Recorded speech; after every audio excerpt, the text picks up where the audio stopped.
Շնորհակալություն, հարգարժան պարոն Աշակյան, հարգելի գործընկերներ։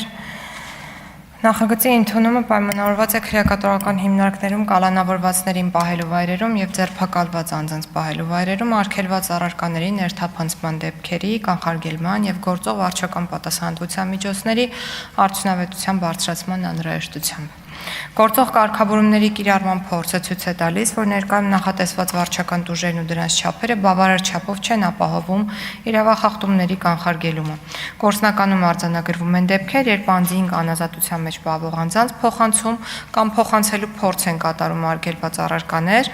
վճարում են իրավախախտման համար նախատեսված համեմատաբար մեղմ տուգանքը և կրկին կատարում նույն իրավախախտումը։ Օրինակ, միևնույն գործարանային համարով հեռախոսը կրկին հանձնվել կամ հանձնվելու փորձ է կատարվել քրեակատարական հիմնարկում պահվող անձին։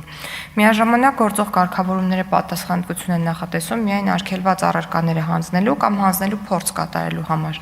Մինչդեռ գործնականում հանդիպում են նաև իրավիճակներ, երբ անձը նախապես տեղեկացված լինելով արգելված առարկաների ցանկի մասին և օրենքով սահմանված կարգով անցնելով զննության և կամ անձնական խուզարկություն, այնուամենայնիվ իր մոտ պահում է արգելված առարկա և այն տեղափոխում է քրեակատարական հիմնարկի տարածք։ Ընդ որում, դրանք կարող են չհանձնվել անազատության մեջ պահվող անձանց, այլ հայտնաբերվել օրինակ տեսակցության սենյակում։ Նման պայմաններում խնդրահարույց է դառնում անձին վարչական պատասխանատվության ենթարկելու հարցը, քանի որ վարչական իրավախախտումների վերաբերյալ օրենսգրքի կարգավորումները տարածվում են միայն արգելված առարկաներ հանձնելու կամ հանձնելու փորձի համար, հետևաբար նկարագրված իրավիճակը չի ստանում պատշաճ իրավական գնահատական։ Բացի այդ, թեև պետական ծառայողի կողմից արգելված առարկաների հանձնումը նախատեսված է որպես վարչական իրավախախտում, պետք է նկատել, որ պետական ծառայողի կողմից քրեակատարական հիմնարկում պահվող անձանց արգելված առարկաներ հանձնելը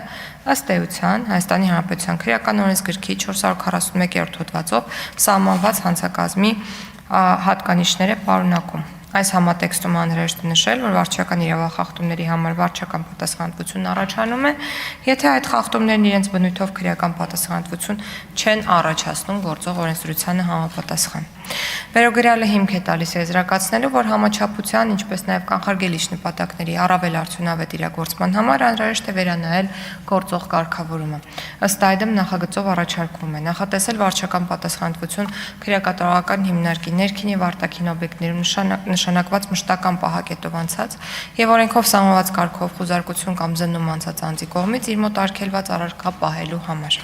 Վերանայել քրեակատարական հիմնարկներում կալանավորվածներին և ձերբակալվածներին պահելու վայրերում պահվող անձանց արգելված առարկաներ հանձնելու կամ հանձնելու փորձի համար նախատեսված վարչական տուգանքի չափը, մասնավորապես հիշյալ արարքի համար տուգանքի չափը նվազագույն աշխատավարձի